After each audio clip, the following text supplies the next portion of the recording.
Hello friends, good evening. स्वागत है आप सबका सुकृपा क्लासेज पर। दोस्तों, इस वीडियो में हम लोग 10 ऐसे मोस्ट इंपॉर्टेंट टॉपिक्स को पूरी तरह से कंप्लीट करने वाले हैं जो कि एसएससी के द्वारा जितने भी एग्जाम्स करवाए जाते हैं इन एग्जाम्स में पूरी तरह से ट्रेंड में रहते हैं और अधिक से अधिक क्वेश्चंस इन सभी टॉपिक से पूछे जाते हैं। तो चलिए दोस्तों, बिना समय गंवाए हम लोग इन 10 मोस्ट इंपॉर्टेंट टॉपिक्स को पूरी तरह से कवर करना शुरू करते हैं। इन टॉपिक्स के नाम है दोस्तों वादक एवं उनके वाद्य यंत्र, शास्त्रीय नृत्य एवं उनके लोक नृत्य, बौद्ध धर्म एवं जैन धर्म, महत्वपूर्ण समाज सुधारक, दिल्ली सल्तनत, महत्वपूर्ण प्राचीन पुस्तकें एवं उनके लेखक, मूल अधिकार, महत्वपूर्ण संविधान संशोधन, संविधान के महत्वपूर्ण अनुच्छेद, करंट अफेयर्स व सामान्य विज्ञान।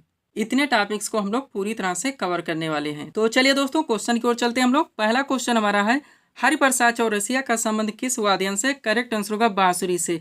क्वेश्चन किस टॉपिक से लगा हुआ है दोस्तों? वादक एवं उनके वाद्य यंत्र, जो कि आपका सुपर टॉपिक है, ट्रेंडिंग टॉपिक है, एवरग्रीन टॉपिक है। अधिक से अधिक क्वेश्चन दोस्तों आपके इस टॉपिक से पूछे जाते हैं। तो मोस्ट मस्ट सीट आपके सामने लगा दी गई। 100% सब कुछ पूरी तरह से कवर कर लिया गया है। अगर इस सीट को दोस्तों आप अच्छे से रिवाइज रखते हैं, इस टॉपिक से कोई भी क्वेश्चन आपके एग्जाम में आते हैं, ना क्वेश्चन आपसे मिस होंगे और ना ही क्वेश्चन आपसे गलत होंगे। तो चलिए दोस्तों, इस सुपर टॉपिक को हम लोग पूरी तरह से कंप्लीट करना शुरू करते हैं। क्वेश्चन था हमारा, हरिप्रसाद चौरसिया का संबंध किस वाद्य यंत्र से? करेक्ट आंसर होगा बांसुरी से। अब इस सीट को दोस्तों पूरी तरह से अपने सामने करते हैं। देखिएगा, इंपॉर्टेंट पॉइंट है हमारा। पहला पॉइंट दोस्तों, जाकिर हुसैन, अल्लाह रखा खां, गुदई महाराज, सफात खान और लतीफ़ खां। 5 नाम ध्यान रखेंगे, पांचों मोस्ट इंपॉर्टेंट हैं जो कि तबला वादक हैं। नेक्स्ट, पंडित रविशंकर, बिलायत खां, निखिल बनर्जी, बंदे हसन और शाहिद परवेज। 5 नाम यहाँ पर भी ध्यान रखेंगे, पांचों मोस्ट इंपॉर्टेंट हैं जो कि सितार वादक हैं। आगे बढ़ेंगे, हरिप्रसाद चौरसिया, पन्ना लाल घोष, रोनू मजूमदार और राजेंद्र कुलकर्णी। केवल 4 नाम यहाँ पर ध्यान रखेंगे, चारों मोस्ट इंपॉर्टेंट हैं, ये बांसुरी वादक हैं। नेक्स्ट, अमजद अली खां, अलाउद्दीन खां, अली अकबर खां और हाफिज खां। 4 नाम यहाँ पर भी ध्यान रखेंगे, चारों मोस्ट इंपॉर्टेंट हैं, ये सरोद वादक हैं। आगे बढ़िएगा, उस्ताद बिस्मिल्लाह खां और दयाशंकर जगन्नाथ। केवल 2 नाम ध्यान रखेंगे, दोनों मोस्ट इंपॉर्टेंट हैं, ये शहनाई वादक हैं। नेक्स्ट, गोविंद स्वामी पिल्लई और एल सुब्रह्मण्यम। केवल 2 नाम ध्यान रखेंगे, दोनों मोस्ट इंपॉर्टेंट हैं, ये वायलिन वादक हैं। अब आगे बढ़ेंगे दोस्तों, केवल 1 नाम ध्यान रखेंगे, उस्ताद रहमान खान, ये पखावज से हैं। नेक्स्ट, एक ही नाम ध्यान रखेंगे, टीबी गोपालकृष्णन, जो कि मृदंग से हैं। आगे बढ़िएगा, एक ही नाम ध्यान रखेंगे, नीरू स्वामी पिल्लई, जो कि नादस्वरम से हैं। एक ही नाम ध्यान रखिएगा, शिव कुमार शर्मा, जो कि संतूर वादक हैं। एक ही नाम ध्यान रखिएगा, असद अली खां, जो कि रुद्र वीणा से हैं। एक ही नाम ध्यान रखिएगा, यू श्रीनिवासन, जो कि मैंडोलिन से हैं। और एक ही नाम ध्यान रखिएगा, अन्नपूर्णा देवी, जो कि सुरबहार से हैं। दोस्तों, अगर इस टॉपिक से आप क्वेश्चन सॉल्व करना चाहते हैं तो आपको दोस्तों इतने फैक्ट पूरी तरह से प्रिपेयर रखने होंगे। यही कारण है दोस्तों हम अपने वीडियो में कभी ऑप्शन नहीं लगाते, क्योंकि हम जानते हैं ये चीज़ें दोस्तों आपकी ऑप्शन से कभी क्लियर नहीं हो सकती। केवल आपको कन्फ्यूजन क्रिएट होगी, टाइम टेकिंग होगा और आपका दोस्तों सरोद का बांसुरी में चला जाएगा, सितार का आपका दोस्तों मृदंग में चला आएगा। तो इस टॉपिक को आप लोग स्मार्ट स्ट्रेटजी के जरिए पूरी तरह से प्रिपेयर रखें। बढ़ेंगे दोस्तों हम लोग अगले टॉपिक्स की ओर। थोड़ा सा PDF के बारे में आपको बताते हैं दोस्तों, ध्यान दीजिएगा। दोस्तों, एसएससी ऑल एग्जाम्स और रेलवे ऑल एग्जाम्स का ऑल इन वन PDF हमारे द्वारा पूरी तरह से प्रिपेयर किया गया है। इनमें दोस्तों आपकी बहुत सारी वैकेंसीज लगी हैं। आप जानते हैं एसएससी की बात की जाए तो आपका CGL चल ही रहा है, इसके बाद में आपका MTS है, बाद में दोस्तों आपका GD भी आ चुकी है। रेलवे में बात की जाए दोस्तों तो आपका सबसे पहले RPF कांस्टेबल एवं SI, इसके अलावा आपका LP है, टेक्नीशियन है, NTPC ग्रुप D है। दोस्तों, इस PDF को बनाने में इनमें विभिन्न वैकेंसीज के प्रीवियस ईयर एग्जाम्स के क्वेश्चंस को भी पूरी तरह से एनालाइज किया गया। इसके अलावा आपके क्वेश्चंस के वेटेज को, उनके लेवल को, उनके ट्रेंड को भी पूरी तरह से ध्यान में रखा गया है। इनमें से किसी भी वैकेंसीज में दोस्तों अच्छी फाइट के लिए आप इस PDF को परचेज कर सकते हैं। मात्र 100 रुपीज़ इसकी पेड फीस रखी गई है। व्हाट्सअप नंबर आप लोगों के सामने, जहां पर आप जुड़कर PDF ले सकते हैं। इसमें दोस्तों आपका साइंस का पूरा स्पेशल PDF आएगा, यानी फिजिक्स, केमिस्ट्री और बायो का। इसके अलावा आपका GK यानी हिस्ट्री, पॉलिटी, जियोग्राफी, इकोनॉमिक्स और मिसलेनियस यानी विविध का स्पेशल PDF आएगा। और पूरा दोस्तों आपका करंट का भी स्पेशल PDF आएगा। अगला क्वेश्चन दोस्तों आपके सामने देखिएगा। क्वेश्चन है हमारा, दिल्ली सल्तनत का शासनकाल कब से कब तक था? करेक्ट आंसर होगा 1206 से लेकर 1526 ईस्वी तक। मिडवल हिस्ट्री का बहुत बड़ा पार्ट दोस्तों दिल्ली सल्तनत। बहुत सारे क्वेश्चन, बहुत सारे फैक्ट यहाँ से आपके एग्जाम्स के लिए बनते हैं। मोस्ट मस्ट सीट आपके सामने लगा दी गई है दोस्तों। 100% इस टॉपिक से जितने भी क्वेश्चन बन सकते हैं पूरी तरह से कवर किया गया है। इस सीट को दोस्तों अगर आप अच्छे से रिवाइज रखते हैं तो बहुत सारे क्वेश्चन आपके एग्जाम के लिए आपको पूरी तरह से क्लियर रहेंगे। तो चलिए दोस्तों, इस मोस्ट इंपॉर्टेंट टॉपिक्स को हम लोग पूरी तरह से कवर करना शुरू करते हैं। क्वेश्चन जो हमारे द्वारा लगाया गया है, दिल्ली सल्तनत का शासनकाल कब से कब तक था? करेक्ट आंसर होगा 1206 से लेकर 1526 ईस्वी तक। अब A to Z दोस्तों आप लोग कवर करेंगे। पहला पॉइंट है हमारा, भारत पर पहला सफल मुस्लिम आक्रमण मोहम्मद बिन कासिम ने 712 ईस्वी में किया था। उसने सिंध एवं मुल्तान को जीत लिया था। आगे बढ़िएगा। महमूद गजनबी ने 1001 से 1027 ईस्वी के बीच भारत पर 17 आक्रमण किए। इनमें 1025 ईस्वी में सोमनाथ के शिव मंदिर पर किया गया आक्रमण सबसे प्रसिद्ध था। अगला पॉइंट, मोहम्मद गौरी को भारत में तुर्क सत्ता का संस्थापक माना जाता है। ये भी आप लोग ध्यान रखेंगे। ये बेसिक चीजें थी दोस्तों। अब यहाँ से आपका दिल्ली सल्तनत स्टार्ट होता है, कॉन्स्टेंट होकर आप लोग ध्यान देंगे। पहला पॉइंट है दोस्तों, दिल्ली सल्तनत के सिंहासन पर कुल 5 राजवंशों ने शासन किया। इन राजवंशों का शासनकाल क्रम से इस प्रकार है, ये भी आप लोग ध्यान रखेंगे। सबसे पहले दोस्तों दिल्ली सल्तनत पर गुलाम वंश आया, जिसने शासन किया 1206 से लेकर 1290 ईस्वी तक। इसके बाद में दोस्तों खिलजी वंश आया, जिसने शासन किया 1290 से लेकर 1320 ईस्वी तक। उसके बाद में तुगलक वंश आया, जिसने शासन किया दोस्तों 1320 ईस्वी से लेकर 1414 ईस्वी तक। चौथा आपका दोस्तों सैयद वंश आया, जिसने शासन किया 1414 से लेकर 1451 ईस्वी तक। और पांचवा दोस्तों इस पर लोधी वंश आया, जिसने शासन किया 1451 से लेकर 1526 ईस्वी तक। पूरी तरह से आप क्लियर रखेंगे। अलग अलग ट्रेंड से दोस्तों ये क्वेश्चन पूरी तरह से पूछे जाते हैं। अब इनके बीच में जितने भी क्वेश्चंस बन सकते हैं दोस्तों, उनको यहाँ पे वन लाइनर क्वेश्चंस के जरिए कवर किया गया है। आप इसको अच्छे से अपडेट रखेंगे। चलिए शुरू करते हैं। पहला क्वेश्चन दोस्तों, गुलाम वंश के संस्थापक कौन थे? तो कुतुबुद्दीन ऐबक थे। नेक्स्ट, गुलाम वंश के किस शासक को लाख बख्श के नाम से जाना जाता है? करेक्ट आंसर होगा कुतुबुद्दीन ऐबक को। आगे बढ़ेंगे। क्वेश्चन हमारा, कुतुब मीनार की नींव किस शासक ने डाली थी? करेक्ट आंसर होगा कुतुबुद्दीन ऐबक ने। नेक्स्ट, दिल्ली सल्तनत के किस सुल्तान की मृत्यु चौगान यानी कि पोलो खेलते हुए हुई थी? तो भी कुतुबुद्दीन ऐबक हैं। और कुब्बतुल इस्लाम मस्जिद का निर्माण किसने करवाया था? करेक्ट आंसर होगा कुतुबुद्दीन ऐबक ने। ध्यान रखेंगे। अब आगे बढ़िए। तुर्कान चहलगानी दल का गठन किसने किया था? तो इल्तुतमिश ने। नेक्स्ट, दिल्ली सल्तनत के किस सुल्तान ने इक्तादारी प्रथा चलवाई थी? तो इल्तुतमिश ने ही। नेक्स्ट, कुतुब मीनार के निर्माण कार्य को किसने पूरा करवाया था? इल्तुतमिश ने। सब कुछ पूरी तरह से ध्यान रखेंगे। आगे बढ़िए। दिल्ली सल्तनत की दरबारी भाषा क्या थी? तो फारसी थी। नेक्स्ट, कुताबुल हिंद की रचना किसने की थी? अलबरूनी ने। नेक्स्ट, आगरा नगर की स्थापना किसके द्वारा की गई थी? सिकंदर लोदी के द्वारा। और भारत की प्रथम महिला मुस्लिम शासिका कौन थी? तो रजिया सुल्तान थी। आगे बढ़िएगा। क्वेश्चन है आपका, रजिया सुल्तान ने कब से कब तक शासन किया था? तो 1236 से लेकर 1240 ईस्वी तक। सब कुछ पूरी तरह से आपको प्रिपेयर रखने हैं। आगे बढ़िएगा। अगला क्वेश्चन दोस्तों क्या है हमारा, लौह एवं रक्त की नीति किसने अपनाई थी? करेक्ट आंसर होगा बलबन ने। नेक्स्ट, दीवान ए अर्ज की स्थापना किसने की थी? बलबन ने। अगला है, बाजार नियंत्रण प्रणाली किसने अपनाई थी? तो अलाउद्दीन खिलजी ने। नेक्स्ट, तुगलक वंश का संस्थापक कौन था? गयासुद्दीन तुगलक। वह यात्री इब्न बतूता किस देश का निवासी था? तो ये मोरक्को का। आगे बढ़िएगा। किताबुल हिंद नामक पुस्तक की रचना किसने की थी? इब्न बतूता ने। नेक्स्ट, अलाई दरवाजा का निर्माण किसने करवाया था? अलाउद्दीन खिलजी ने।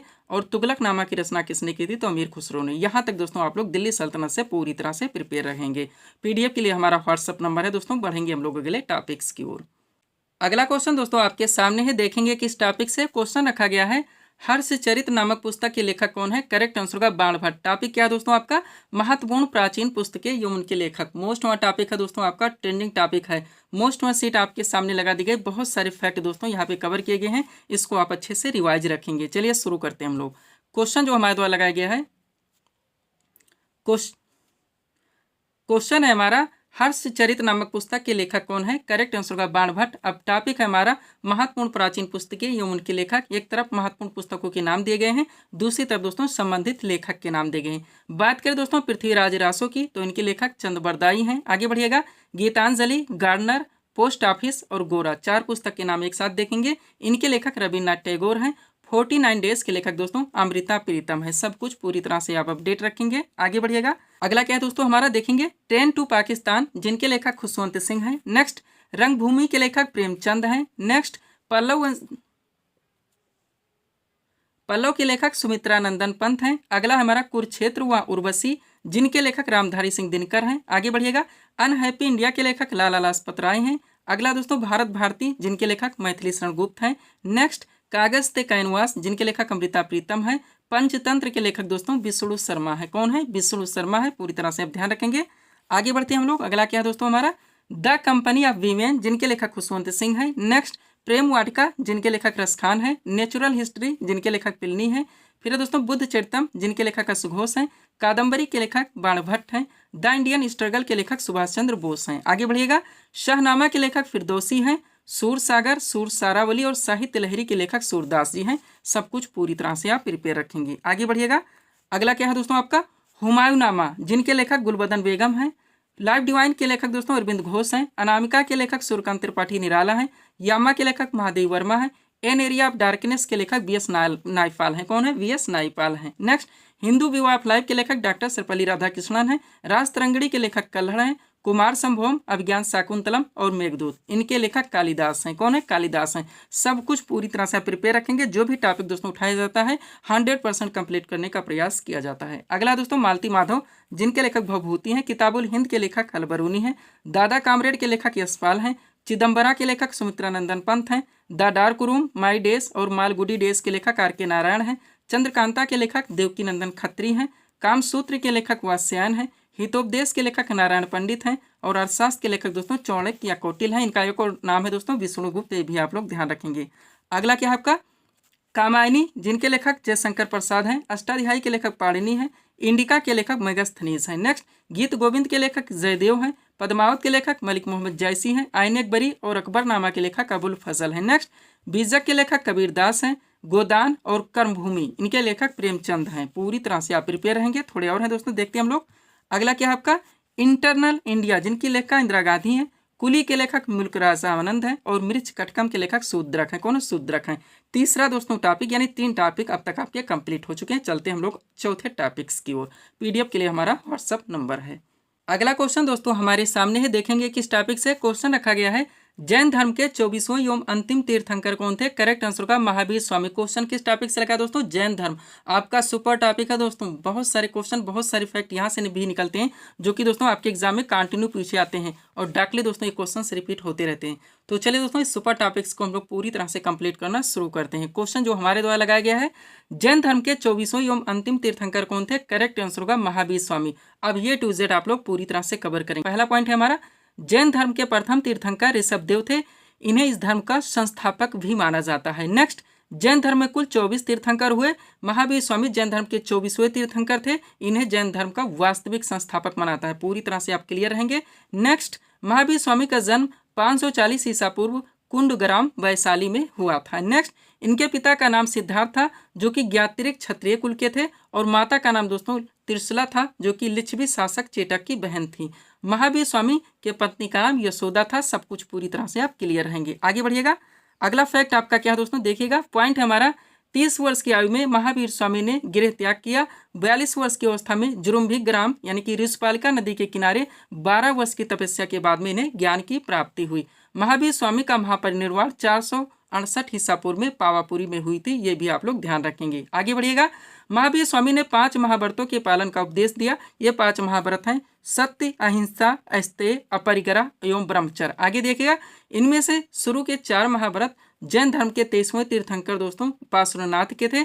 अंतिम महाव्रत ब्रह्मचर्य महावीर स्वामी ने जोड़ा था। नेक्स्ट, महावीर स्वामी ने अपने उपदेश प्राकृत भाषा में दिए। जैन धर्म अनिश्वरवादी है, ये भी ध्यान रखेंगे। कालांतर में जैन धर्म दो संप्रदायों श्वेतांबर एवं दिगंबर में बढ़ गया। श्वेतांबर संप्रदाय के अनुयायी श्वेत वस्त्र धारण करते थे, जबकि दिगंबर संप्रदाय के अनुयायी दोस्तों वस्त्रों का परित्याग करते थे। सब कुछ पूरी तरह से आप प्रिपेयर रखेंगे। अब जैन धर्म की 2 महासंगीतियां दोस्तों, उनको आप लोग पूरी तरह से कवर कीजिए। देखिएगा, जैन धर्म की महासंगीतियां, सबसे पहले संगीतियों के क्रम दिए गए हैं, समय दिया गया है, स्थल दिया गया है कहाँ पे हुआ, और अध्यक्षता किसके द्वारा की गई, ये भी मेंशन कर दिया गया है। तो शुरू करते हैं दोस्तों। प्रथम जैन संगीति के आयोजन की बात की जाए तो ये 322 ईसा पूर्व से 298 ईसा पूर्व के बीच में की गई थी। कहाँ पे? तो पाटलिपुत्र में स्थूल भद्र की अध्यक्षता में।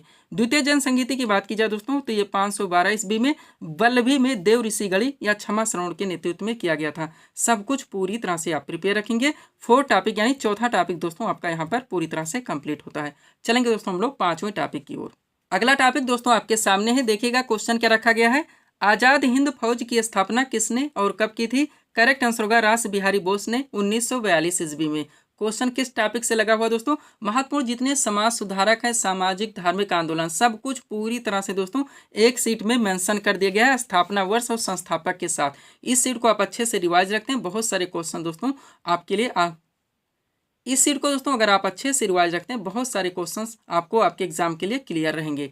तो चलिए दोस्तों इस टॉपिक को हम लोग पूरी तरह से कंप्लीट करना शुरू करते हैं। देखिएगा क्वेश्चन जो लगाया गया है, आजाद हिंद फौज की स्थापना किसने और कब की थी? करेक्ट आंसर होगा रास बिहारी बोस ने 1942 में। अब देखिएगा एक तरफ संस्थाओं के नाम दिए गए हैं, दूसरी तरफ स्थापना वर्ष और फिर संस्थापक का नाम भी मेंशन कर दिया गया है। बात करें दोस्तों एशियाटिक सोसाइटी की, तो इसकी स्थापना 1784 ईस्वी में विलियम जोन्स के द्वारा की गई थी। नेक्स्ट, आत्मीय सभा की स्थापना दोस्तों 1815 ईस्वी में राजा राम मोहन राय के द्वारा की गई थी। आगे बढ़ेंगे, वेदांत कॉलेज की स्थापना 1825 ईस्वी में राजा राम मोहन राय के द्वारा की गई थी। वह ब्रह्म समाज की स्थापना भी दोस्तों 1828 ईस्वी में राजा राम मोहन राय के द्वारा की गई थी। सब कुछ पूरी तरह से आप प्रिपेयर रखेंगे, ये आपका सुपर टॉपिक है, आप लोग जानते हैं। नेक्स्ट आपका क्या दोस्तों, तत्वबोधिनी सभा, जिसकी स्थापना 1839 में देवेंद्रनाथ ठाकुर के द्वारा की गई थी। अगला है इंडियन एसोसिएशन, जिसकी स्थापना 1876 ईस्वी में आनंद मोहन बोस और सुरेंद्र नाथ बनर्जी के द्वारा की गई थी। नेक्स्ट, पूना सार्वजनिक सभा, जिसकी स्थापना 1867 में एम.जी. रानाडे के द्वारा की गई थी। वह प्रार्थना समाज की स्थापना 1867 ईस्वी में आत्माराम पांडुरंग के द्वारा की गई थी। आगे देखेगा, आर्य समाज मोस्ट इंपॉर्टेंट, इसकी स्थापना 1875 में स्वामी दयानंद सरस्वती के द्वारा की गई थी। बेलूर मठ की स्थापना दोस्तों 1887 ईस्वी में स्वामी विवेकानंद के द्वारा की गई थी और रामकृष्ण मिशन की भी स्थापना दोस्तों 1897 ईस्वी में स्वामी विवेकानंद के द्वारा ही की गई थी। आगे बढ़िएगा, अगला क्या दोस्तों आपका देखेंगे हम लोग, servants of India society, Bharat सेवक समाज भी लिख के आता है दोस्तों। इसकी स्थापना 1905 ईस्वी में गोपाल कृष्ण गोखले के द्वारा की गई थी। अभिनव भारत की स्थापना 1906 ईस्वी में बिनाक दामोदर सावरकर के द्वारा की गई थी। मुस्लिम लीग की स्थापना 1906 ईस्वी में आगा खां योम सलीमुल्लाह खान के द्वारा की गई थी। अनुशीलन समिति की दोस्तों स्थापना 1907 ईस्वी में वारेंद्र घोष और भूपेंद्र दत्त के द्वारा की गई थी। विश्व भारती की स्थापना 1912 ईस्वी में रविन्द्रनाथ ठाकुर के द्वारा की गई थी। गदर पार्टी मोस्ट इंपॉर्टेंट, इसकी स्थापना 1913 ईस्वी में लाला हरदयाल के द्वारा की गई थी। आगे बढ़ेंगे, हिंदू महासभा की स्थापना 1915 ईस्वी में मदन मोहन मालवीय के द्वारा की गई थी और होम रूल लीग की स्थापना दोस्तों 1916 ईस्वी में तिलक एवं एनी बेसेंट के द्वारा की गई थी। सब कुछ पूरी तरह से आप प्रिपेयर रखेंगे, जो भी टॉपिक उठाया जा रहा है दोस्तों 100% कवर करने का प्रयास किया जा रहा है। नेक्स्ट है आपका खिलाफत आंदोलन, जिसकी स्थापना 1919 ईस्वी में अली बंधु के द्वारा की गई थी। वह स्वराज पार्टी की स्थापना 1923 ईस्वी में मोतीलाल नेहरू एवं चित्तरंजन दास के द्वारा की गई थी। अगला है राष्ट्रीय स्वयं सेवक संघ, जिसकी स्थापना 1927 ईस्वी में डॉक्टर हेडगेवार एवं बी.एस. मुंजे के द्वारा की गई थी। वह हिंदुस्तान सोशलिस्ट रिपब्लिकन आर्मी की स्थापना 1928 में दोस्तों भगत सिंह एवं चंद्रशेखर आजाद के द्वारा की गई थी। थोड़े से और रह गए दोस्तों, उनको भी हम लोग पूरी तरह से कलेक्ट करते हैं। अगला आपका खुदाई खिदमतगार, जिसकी स्थापना 1937 ईस्वी में खान अब्दुल गफ्फार खान के द्वारा की गई थी। फॉरवर्ड ब्लॉक की स्थापना 1939 ईस्वी में सुभाष चंद्र बोस के द्वारा की गई थी। नेक्स्ट है आज़ाद हिंद फौज की स्थापना 1942 ईस्वी में रास बिहारी बोस के द्वारा की गई थी और आज़ाद हिंद सरकार की स्थापना 1943 ईस्वी में सुभाष चंद्र बोस के द्वारा की गई। इतना आप पूरी तरह से क्लियर रखेंगे। ये आपका दोस्तों 5वां टॉपिक यहाँ पे कंप्लीट होता है। सब्सक्राइब करें आप हमारी स्टडी चैनल शिव कृपा क्लासेस को इसी तरह के वीडियोज़ के लिए। अगर समय रह जाता है दोस्तों इस वीडियो में, अगर ज़्यादा लंबा नहीं होता तो कुछ टॉपिक्स और भी दोस्तों हम ऐड करके 12 से 13 टॉपिक इसमें दोस्तों कंप्लीट करवाने का प्रयास करेंगे। चलते हैं अगले टॉपिक की ओर। अगला क्वेश्चन दोस्तों आपके सामने है, देखेंगे हम लोग। अगला क्वेश्चन दोस्तों आपके सामने देखेंगे किस टॉपिक से क्वेश्चन रखा गया है। अस्पृश्यता का अंत भारतीय संविधान के किस अनुच्छेद में वर्णित है? करेक्ट आंसर होगा अनुच्छेद 17 में। किस टॉपिक से क्वेश्चन आया हुआ है दोस्तों? फंडामेंटल राइट्स यानी कि मूल अधिकार, आपका सुपर टॉपिक। इस टॉपिक को कई बार दोस्तों हम रिवाइज भी करवाए हैं। जितने भी क्वेश्चन, जितने भी फैक्ट दोस्तों इस टॉपिक से निकल सकते हैं, सीट आपके सामने 100% सब कुछ पूरी तरह से कवर किया गया है। इसको आप अच्छे से रिवाइज रखेंगे। चलिए शुरू करते हैं हम लोग। क्वेश्चन था हमारा, अस्पृश्यता का अंत भारतीय संविधान के किस अनुच्छेद में वर्णित है? करेक्ट आंसर होगा अनुच्छेद 17 में। अब इंपॉर्टेंट पॉइंट देखिएगा आप लोग। पहला पॉइंट है दोस्तों, भारतीय संविधान में मूल अधिकारों का वर्णन संविधान के अनुच्छेद 12 से 35 तक है, जो कि संविधान का भाग 3 है। पूरी तरह से क्लियर रहेंगे। नेक्स्ट, प्रारंभ में मूल अधिकारों की संख्या 7 थी, लेकिन 44वें संविधान संशोधन 1978 के द्वारा संपत्ति के अधिकार को मूल अधिकार से हटाकर एक विधिक अधिकार यानी कि एक कानूनी अधिकार बना दिया गया और अनुच्छेद 300 का में जोड़ दिया गया। तब से वर्तमान में टोटल मूल अधिकारों की संख्या 6 है। पूरी तरह से आप क्लियर रहेंगे। एक एक सेंटेंस से दोस्तों हमारे बहुत सारे फैक्ट निकलते हैं आपके एग्जाम्स के लिए। अब 6 मूल अधिकारों को पहले कवर कीजिए। पहला दोस्तों समानता का अधिकार, जिसका प्रावधान भारतीय संविधान के अनुच्छेद 14 से 18 तक है। दूसरा है स्वतंत्रता का अधिकार, जिसका प्रावधान भारतीय संविधान के अनुच्छेद 19 से लेकर 22 तक है। तीसरा है दोस्तों आपका शोषण के विरुद्ध अधिकार, जिसका प्रावधान भारतीय संविधान में अनुच्छेद 23 से लेकर 24 तक है। चौथा आपका धार्मिक स्वतंत्रता का अधिकार, जिसका प्रावधान भारतीय संविधान में अनुच्छेद 25 से लेकर 28 तक है। पांचवा है आपका संस्कृति एवं शिक्षा संबंधी अधिकार, जिसका प्रावधान भारतीय संविधान में अनुच्छेद 29 से लेकर 30 तक है। और छठा दोस्तों आपका संवैधानिक उपचारों का अधिकार, जिसका प्रावधान भारतीय संविधान में अनुच्छेद 32 में। सब कुछ पूरी तरह से आप क्लियर रहेंगे। अब ये दोस्तों आपका सुपर टॉपिक है, तो हर एक आर्टिकल को पूरी तरह से आप क्लियर रखेंगे। ध्यान दीजिएगा। पहला क्वेश्चन है, यानी कि पहला पॉइंट है हमारा, विधि के समझ समानता का अधिकार संविधान के किस अनुच्छेद में? तो अनुच्छेद 14 में है। नेक्स्ट है आपका अनुच्छेद 15 का संबंध किसे? तो धर्म, मूलवंश, जातलिंग या जन्मस्थान के परिशेष से। दोस्तों हम आपको बता चुके हैं कि ये क्वेश्चन दो ट्रेंड से पूछा जाता है। कभी कभी आपके दोस्तों ऑप्शन में, यानी आपके क्वेश्चन में दोस्तों कॉन्सेप्ट दिया जाता है और आपके ऑप्शन में आर्टिकल दिए जाते हैं और आपको आंसर देने होते हैं। जैसे पॉइंट नंबर 1 है, कभी कभी क्वेश्चन का ट्रेंड चेंज कर दिया जाता है, आपके क्वेश्चन में डायरेक्ट आर्टिकल दिया जाता है, आपके ऑप्शन में दोस्तों कॉन्सेप्ट दिए जाते हैं और आपको आंसर देने होते हैं। तो दोनों ट्रेंड से आप लोग ध्यान रखेंगे। आगे बढ़िएगा, अनुच्छेद 16 का संबंध किससे? तो इसमें दोस्तों लोक नियोजन के विषयों में अवसर की समानता का प्रावधान किया गया है, या आप कह सकते हैं सरकारी पद प्राप्ति के समान अवसर का प्रावधान किया गया है। अनुच्छेद 17 का संबंध है अस्पृश्यता के अंत का प्रावधान, और अनुच्छेद 18 में दोस्तों उपाधियों के अंत का प्रावधान। अनुच्छेद 19 की बात की जाए तो इसमें विचार एवं अभिव्यक्ति की स्वतंत्रता का प्रावधान किया गया है, और अनुच्छेद 20 में दोस्तों अपराधों के लिए दोष सिद्धि के संबंध में संरक्षण का प्रावधान किया गया है। अनुच्छेद 21 में प्राण और दैहिक स्वतंत्रता के संरक्षण का प्रावधान है, और अनुच्छेद 21 का मोस्ट वन रहेगा 6 से 14 वर्ष तक के सभी बच्चों को अनिवार्य और निःशुल्क शिक्षा का प्रावधान दोस्तों आर्टिकल 21 का के तहत दिया गया है। आगे बढ़ेंगे, अनुच्छेद 23 का संबंध है मानव दुर्व्यापार एवं बलात्श्रम का प्रतिषेध, और अनुच्छेद 24 में दोस्तों कारखानों आदि में बालकों के नियोजन के प्रतिषेध का प्रावधान किया गया है। अनुच्छेद 29 में दोस्तों अल्पसंख्यक वर्गों के हितों के संरक्षण का प्रावधान है, और अनुच्छेद 32 में दोस्तों संवैधानिक उपचारों के अधिकारों का प्रावधान है। सब कुछ पूरी तरह से आप अपडेट रखेंगे। थोड़ा सा पॉइंट देखिए दोस्तों, ताकि ये आपका टॉपिक पूरी तरह से क्लियर हो सके। देखिएगा, 44वें संवैधानिक संशोधन 1978 ने यह स्पष्ट किया कि राष्ट्रपति द्वारा राष्ट्रीय आपातकाल के दौरान अनुच्छेद 20 जिसमें प्रावधान है अपराधों के लिए दोष सिद्धि के संबंध में संरक्षण, और अनुच्छेद 21 जिसमें प्रावधान है जीवन और व्यक्तिगत स्वतंत्रता की सुरक्षा को निलंबित नहीं किया जा सकता। डायरेक्टली क्वेश्चन बनते हैं दोस्तों, वो कौन कौन से हमारे अधिकार हैं या अनुच्छेद हैं या आर्टिकल हैं जो कि आपातकाल के दौरान भी नष्ट नहीं होते, खत्म नहीं होते, समाप्त नहीं होते? तो अनुच्छेद 20-21 है, ध्यान रखेंगे। लास्ट पॉइंट है, भारतीय संविधान में वर्णित मूल अधिकार यूएसए के संविधान से लिया गया है, ये भी आप लोग ध्यान रखेंगे। सब्सक्राइब करें आप हमारे स्टडी चैनल शिवकृपा क्लासेस को इसी तरह की वीडियोस के लिए। पीडीएफ के लिए दोस्तों व्हाट्सएप पर ये लगा हुआ है। यहाँ पे दोस्तों हमारा छठा टॉपिक पूरी तरह से क्लियर होता है। बढ़ेंगे अगले टॉपिक की ओर। अगला टॉपिक दोस्तों आपके सामने है, देखेंगे क्वेश्चन क्या लगाया गया है। वित्त आयोग यानी कि फाइनेंस कमीशन का प्रावधान भारतीय संविधान के किस अनुच्छेद में वर्णित है? करेक्ट आंसर होगा अनुच्छेद 280 में। टॉपिक क्या दोस्तों? भारतीय संविधान के जितने महत्वपूर्ण अनुच्छेद हैं संबंधित प्रावधान आपका सुपर टॉपिक है। बहुत सारे क्वेश्चन दोस्तों यहाँ से पूछे जाते हैं। आप जानते हैं एसएससी का एक ट्रेंडिंग टॉपिक है पूरी तरह से। तो चलिए दोस्तों, भारतीय संविधान के जितने भी मोस्ट आर्टिकल हैं इस सीट में पूरी तरह से कवर किए गए हैं। सबको हम लोग पूरी तरह से रिवाइज करते हैं। देखिएगा आप लोग, क्वेश्चन लगाया गया दोस्तों, वित्त आयोग यानी कि फाइनेंस कमीशन का प्रावधान भारतीय संविधान के किस अनुच्छेद में वर्णित है? तो अनुच्छेद 280 में। अब टॉपिक है हमारा भारतीय संविधान के महत्वपूर्ण अनुच्छेद एवं संबंधित प्रावधान। एक तरफ संबंधित प्रावधान दिया गया, दूसरी तरफ महत्वपूर्ण अनुच्छेद दिए गए हैं। बात करें दोस्तों संघ का नाम और राज्य क्षेत्र, तो इसका प्रावधान भारतीय संविधान के अनुच्छेद 1 में है। नए राज्यों का प्रवेश या स्थापना दोस्तों, इसका प्रावधान भारतीय संविधान के अनुच्छेद 2 में है। सब कुछ पूरी तरह से आप क्लियर रखेंगे। आगे बढ़िएगा, अगला क्या दोस्तों आपका, संविधान के प्रारंभ के समय नागरिकता है, कह सकते हैं दोस्तों नागरिकता संबंधी प्रावधान भारतीय संविधान के अनुच्छेद 5 में है। यहाँ से आपका फंडामेंटल राइट्स चालू हो जाता है। विधि के समझ समानता का अधिकार का प्रावधान अनुच्छेद 14 में है। धर्म, मूलवंश, जातलिंग या जन्मस्थान के आधार पर विभेद का परिचय दोस्तों अनुच्छेद 15 में है। वह लोक नियोजन के विषयों में अवसर की समानता का प्रावधान भारतीय संविधान के अनुच्छेद 16 में है। अस्पृश्यता का अंत 17 में है दोस्तों, उपाधियों का अंत यह 18 में है। आगे बढ़िएगा, विचार एवं अभिव्यक्ति की स्वतंत्रता का प्रावधान अनुच्छेद 19 में है। अपराधों के लिए दोष सिद्धि के संबंध में संरक्षण का प्रावधान अनुच्छेद 20 में है। वह प्राण और दैहिक स्वतंत्रता के संरक्षण का प्रावधान ये अनुच्छेद 21 में है। सब कुछ पूरी तरह से आप क्लियर रखेंगे।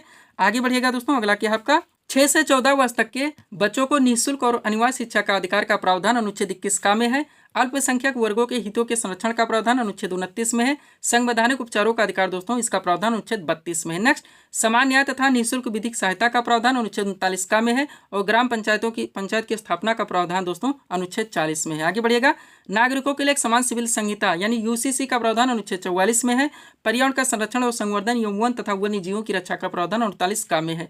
कार्यपालिका से न्यायपालिका के पृथककरण का प्रावधान दोस्तों अनुच्छेद 50 में है। ध्यान रखेंगे, जितने इंपॉर्टेंट हो सकते हैं आर्टिकल से सब कुछ पूरी तरह से कवर है।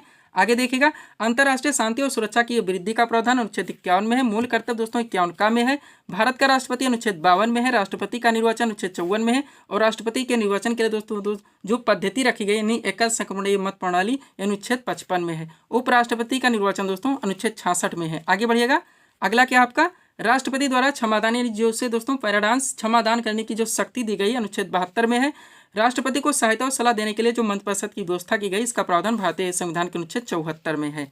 आगे बढ़िएगा, अगला क्या है दोस्तों आपका भारत का महान्यायाधीश यानी कि attorney general of India, Bharat का प्रथम विधि अधिकारी, इसका प्रावधान भारतीय संविधान के अनुच्छेद 76 में है। संसद के गठन का प्रावधान अनुच्छेद 79 में है। धन विधेयक की परिभाषा दोस्तों 110 में है। वार्षिक वित्तीय विवरण जिसे हम लोग बजट के नाम से जानते हैं, इसका प्रावधान भारतीय संविधान के अनुच्छेद 112 में है। सुप्रीम कोर्ट की स्थापना का प्रावधान 124 में। भारत का नियंत्रक एवं महालेखा परीक्षक का प्रावधान 148 में है। नेक्स्ट, राज्यपाल की नियुक्ति का प्रावधान 155 में है। राज्य का महाधिवक्ता दोस्तों 165 में। ध्यान रखेंगे। आगे बढ़िएगा। अगला क्या दोस्तों हमारा देखेंगे, उच्च न्यायालय के न्यायाधीश की नियुक्ति की बात की जाए तो 217 में है। वित्त ऑर्गेनिक फाइनेंस कमीशन का प्रावधान 280 में है। वित्तीय आपातकाल घोषित करने का प्रावधान दोस्तों 360 में। संसद को संविधान में संशोधित करने की शक्ति और प्रक्रिया का प्रावधान 368 में। इतना यहाँ से आप लोग पूरी तरह से प्रिपेयर रखेंगे दोस्तों। आपका 7वां टॉपिक यहाँ पे पूरी तरह से क्लियर हो सकता है। पीडीएफ के लिए हमारा व्हाट्सअप नंबर लगा हुआ है। अगला टॉपिक दोस्तों आपके सामने क्वेश्चन देखेंगे हम लोग। क्वेश्चन रखा गया है, महात्मा बुद्ध ने अपना प्रथम उपदेश कहाँ पर दिया था? करेक्ट आंसर होगा सारनाथ ऋषिपत्तनम में। क्वेश्चन किस टॉपिक से दोस्तों? बौद्ध धर्म से है। एसएससी का ट्रेंडिंग टॉपिक है दोस्तों, सुपर टॉपिक है। बहुत सारे क्वेश्चन, बहुत सारे फैक्ट दोस्तों यहाँ से आपके एग्जाम में पूछे जाते हैं। मोस्ट वन सीट आपके सामने लगाई गई दोस्तों, A to Z पूरी तरह से क्लियर किया गया है। इसको दोस्तों आप अच्छे से कंप्लीट रखेंगे। चलिए शुरू करते हैं हम लोग। क्वेश्चन था हमारा, महात्मा बुद्ध ने अपना प्रथम उपदेश कहाँ पर दिया था? करेक्ट आंसर होगा सारनाथ ऋषिपत्तनम में। अब A to Z आप लोग पूरी तरह से कवर करेंगे। पहला पॉइंट है, गौतम बुद्ध का जन्म कपिलवस्तु के निकट लुम्बिनी में 563 ईसा पूर्व में हुआ था। नेक्स्ट, इनके पिता का नाम शुद्धाधन था जो कि साकेगढ़ के प्रधान थे, और माता का नाम दोस्तों महामाया था जो कि कोलीगढ़ की राजकुमारी थी। नेक्स्ट, महात्मा बुद्ध की पत्नी का नाम यशोधरा और पुत्र का नाम राहुल था। सब कुछ पूरी तरह से आप प्रिपेयर रखेंगे।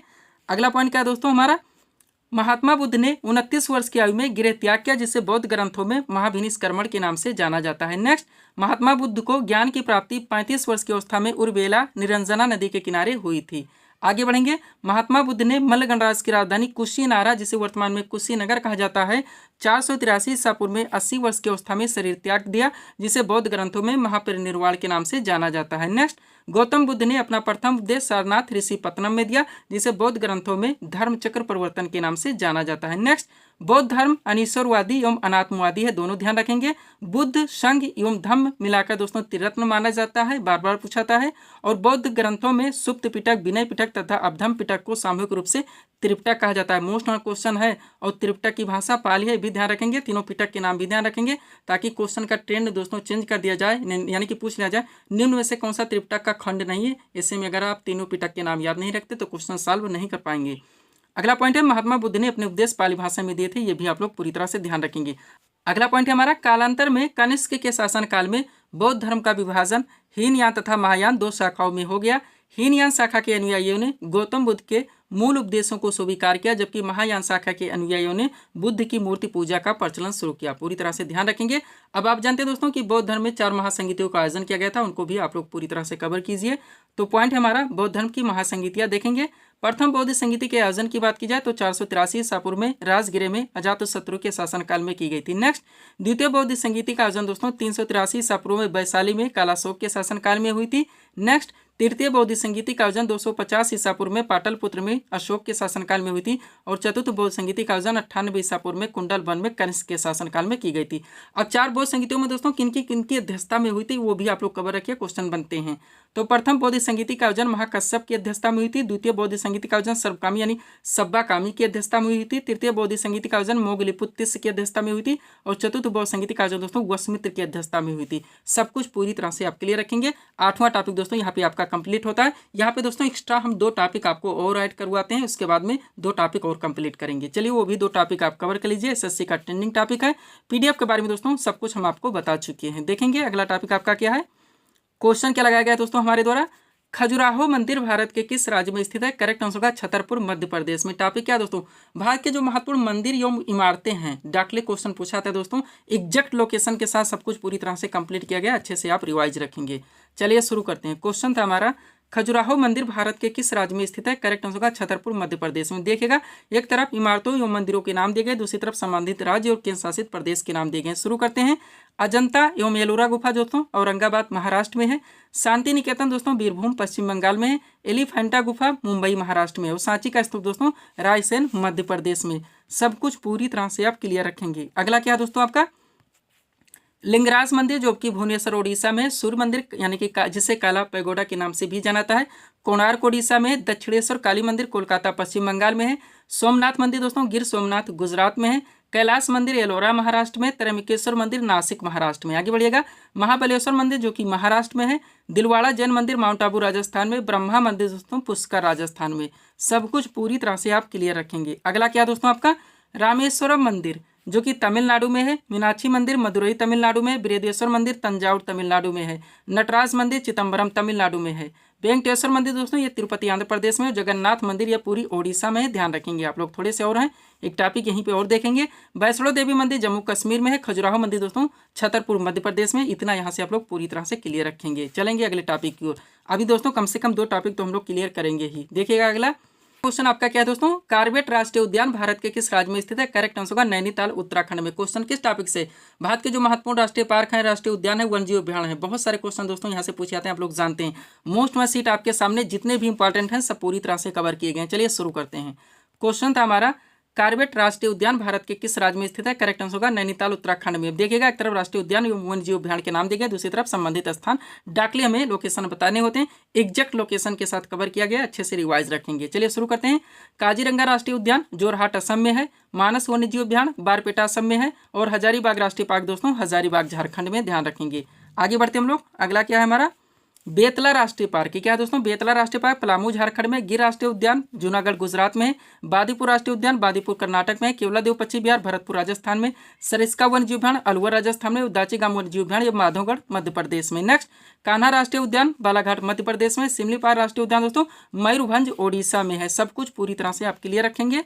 अगला क्या दोस्तों आपका देखेंगे, दुधवा राष्ट्रीय उद्यान क्या है? दुधवा राष्ट्रीय उद्यान जो कि लखीमपुर खीरी उत्तर प्रदेश में, कार्बेट राष्ट्रीय उद्यान नैनीताल उत्तराखंड में है, पेरियार वन्यजीव अभ्यारण्य इडुक्की केरल में है, शरावती वन्यजीव अभ्यारण्य शिवमोगा कर्नाटक में है, नंदा देवी पशु विहार चमोली उत्तराखंड में, चंद्रप्रभा वन्यजीव अभ्यारण्य वाराणसी उत्तर प्रदेश में, रणथंभौर वन्यजीव अभ्यारण्य सवाई माधोपुर राजस्थान में, कैमूर वन्यजीव अभ्यारण्य ये बिहार में है। थोड़े और रह गए हैं, पुनः अगले टॉपिक और बढ़ेंगे दोस्तों। अगला क्या आपका देखेंगे, सतपुड़ा राष्ट्रीय उद्यान सीएम सरगुजा मध्य प्रदेश में, पंचमढ़ी वन्यजीव अभ्यारण्य आपका होशंगाबाद मध्य प्रदेश में। इतना आप लोग यहाँ से क्लियर रखेंगे। सब्सक्राइब करें आप हमारे स्टडी चैनल शिवकृपा क्लासेस को इसी तरह के वीडियोस के लिए। देखेंगे अगले टॉपिक को। अगला क्वेश्चन दोस्तों आपके सामने देखेंगे किस टॉपिक से है। क्वेश्चन रखा गया है 18वीं लोकसभा चुनाव 2024 कुल कितने चरणों में संपन्न हुआ? करेक्ट आंसर होगा 7 चरणों में। क्वेश्चन किस टॉपिक से? करंट से दोस्तों। तो मोस्ट में करंट की सीट आपके सामने दोस्तों, बहुत सारे करंट के क्वेश्चन कवर किए गए, इसको आप अच्छे से कंप्लीट रखेंगे। चलिए शुरू करते हैं। क्वेश्चन था हमारा 18वीं लोकसभा चुनाव 2024 कुल कितने चरणों में संपन्न हुआ? तो टोटल 7 चरणों में। अब एक एक क्वेश्चन देखेंगे आप लोग। पहला है 50वें G7 शिखर सम्मेलन 2024 का आयोजन कहाँ किया गया? तो फसानो इटली में। नेक्स्ट ICC पुरुष T20 विश्व कप 2024 का खिताब किस टीम ने जीता? तो ये भारत ने जीता। विजेता इसमें दक्षिण अफ्रीका रहा है। नेक्स्ट वर्ष 2024 में किसे तीसरी बार भारत के राष्ट्रीय सुरक्षा सलाहकार यानी कि NSA पद पर नियुक्त किया गया है? तो अजीत डोभाल को। ध्यान रखेंगे आप लोग। आगे बढ़िएगा दोस्तों। अगला क्वेश्चन हमारा क्या है देखेंगे हम लोग। क्वेश्चन लगाया गया है दोस्तों, जून 2024 में कौन सा देश अंतर्राष्ट्रीय सौर संगठन यानी कि ISA का 100वां सदस्य देश बन गया है? तो पैराग्वे है। नेक्स्ट किसे प्रतिष्ठित पेन पिंटर पुरस्कार 2024 से सम्मानित किया गया है? तो अरुंधति राय को। नेक्स्ट किसे professional gold tour of India यानी कि PGTI के अध्यक्ष के रूप में नियुक्त किया गया है? कपिल देव को। अगला जून 2024 में किसे लगातार दूसरी बार लोकसभा के अध्यक्ष के रूप में चुना गया है? तो ओम बिरला को। वह जून 2024 में किसे भारतीय सेना के अगले उप प्रमुख के रूप में नियुक्त किया गया है? तो NS राजा सुब्रमण्य को। नेक्स्ट 10वां अंतर्राष्ट्रीय योग दिवस 2024 कब मनाया गया? 21 जून को। ध्यान रखेंगे आप लोग। आगे बढ़ते हैं हम। अगला क्वेश्चन हमारा क्या दोस्तों, विश्व शरणार्थी दिवस 2024 हाल ही में कब मनाया गया? 20 जून को। वह बान जलवायु सम्मेलन 2024 का आयोजन किस देश में किया गया? तो जर्मनी में। नेक्स्ट जून 2024 में किसने स्लोवाकिया के राष्ट्रपति के रूप में शपथ ली है? तो पीटर पेलेग्रिनी है। वह जून 2024 में किसने फिर से दक्षिण अफ्रीका के राष्ट्रपति के रूप में शपथ ली? तो सिरिल रामाफोसा। नेक्स्ट विश्व मरुस्थलीकरण एवं सूखा रोकथाम दिवस 2024 कब मनाया गया? 17 जून को। और जून 2024 में किसे 12वें विश्व हिंदी सम्मान 2023 से सम्मानित किया गया? तो उषा ठाकुर को किया गया। पूरी तरह से आप प्रिपेयर रखेंगे। आगे बढ़िएगा। अगला क्वेश्चन आपका क्या दोस्तों, राष्ट्रीय सांख्यिकी दिवस 2024 कब मनाया गया? 29 जून को। जून 2024 में पवन कल्याण किस राज्य के नए उप मुख्यमंत्री बने? तो आंध्र प्रदेश के। और भारतीय दूरसंचार नियामक प्राधिकरण यानी ट्राई के नए सचिव के रूप में किसे नियुक्त किया गया? अतुल कुमार चौधरी को। ध्यान रखेंगे। आगे बढ़िएगा। अभी और क्वेश्चन करंट के लगे हैं। क्या है वर्ष 2024 में ओडिशा के नए मुख्यमंत्री कौन बने हैं? मोहन चरण मांझी हैं। नेक्स्ट, वर्ष 2024 में भारत के फिर से गृह मंत्री यानी होम मिनिस्टर कौन बने? अमित शाह हैं। अगला, जून 2024 में कौन भारतीय नौसेना की पहली महिला हेलीकॉप्टर पायलट बनी है? तो अनामिका वी राजीव हैं। और भारतीय दूरसंचार नियामक प्राधिकरण यानी ट्राई के अध्यक्ष के रूप में किसे नियुक्त किया गया? तो अनिल कुमार लाहोटी को। नेक्स्ट, केंद्रीय प्रत्यक्ष कर बोर्ड यानी कि सीबीडीटी के अध्यक्ष के रूप में किसे नियुक्त किया गया है? रवि अग्रवाल को। सब कुछ पूरी तरह से दोस्तों आप अपडेट रखेंगे। आगे बढ़िएगा, क्वेश्चन क्या हमारा अगला क्वेश्चन है आपका, इदाशीशा नोग्रांग को किस राज्य की पहली महिला पुलिस महानिदेशक यानी डीजीपी नियुक्त किया गया है? तो मेघालय की। अगला है, किसे फिर से भारतीय रिजर्व बैंक यानी आरबीआई का डिप्टी गवर्नर नियुक्त किया गया है? तो टी रविशंकर को। नेक्स्ट, ऊर्जा एवं शहरी मामलों का मंत्रालय के नए मंत्री कौन बने? मनोहर लाल खट्टर हैं। वह किसे इंदिरा गांधी परमाणु अनुसंधान केंद्र यानी आईजीसीआर के निदेशक के रूप में नियुक्त किया गया? तो सीजी कराहटकोर को। नेक्स्ट, किसे नीति आयोग में निदेशक नियुक्त किया गया है? तो आशीष कुमार दास को। और किसे पंजाब और हरियाणा उच्च न्यायालय का मुख्य न्यायाधीश नियुक्त किया गया? तो शील नागू को। सब कुछ पूरी तरह से आपको प्रिपेयर रखने हैं। आगे बढ़िएगा, अगला क्वेश्चन आपका क्या है, भारत के नए नवीन एवं नवीकरणीय ऊर्जा मंत्री कौन बने? प्रहलाद जोशी हैं। सूरत डायमंड बोर्स का नया अध्यक्ष किसे नियुक्त किया गया? गोविंद ढोलकिया को। और टाटा इलेक्ट्रॉनिक्स के अध्यक्ष के रूप में किसे नियुक्त किया गया? एन चंद्रशेखरन को। और भारत के नए स्वास्थ्य और परिवार कल्याण मंत्री कौन बने? जेपी नड्डा है। नेक्स्ट, केंद्रीय सतर्कता आयुक्त यानी कि सीबीसी का सतर्कता आयुक्त किसे नियुक्त किया गया? एस राजीव को। नेक्स्ट, किसे राष्ट्रीय चिकित्सा आयोग यानी एनएमसी का अध्यक्ष नियुक्त किया गया? तो वीएन गंगाधर को किया गया। सब कुछ पूरी तरह से आप क्लियर रखेंगे। तो दोस्तों इस वीडियो को हम लोग यहीं पर विराम देते हैं। सब्सक्राइब करें आप हमारे स्टडी चैनल शिवकृपा क्लासेस को इसी तरह के वीडियोस के लिए। मिलते हैं दोस्तों हम अपने नेक्स्ट वीडियोस में। Thanks for watching.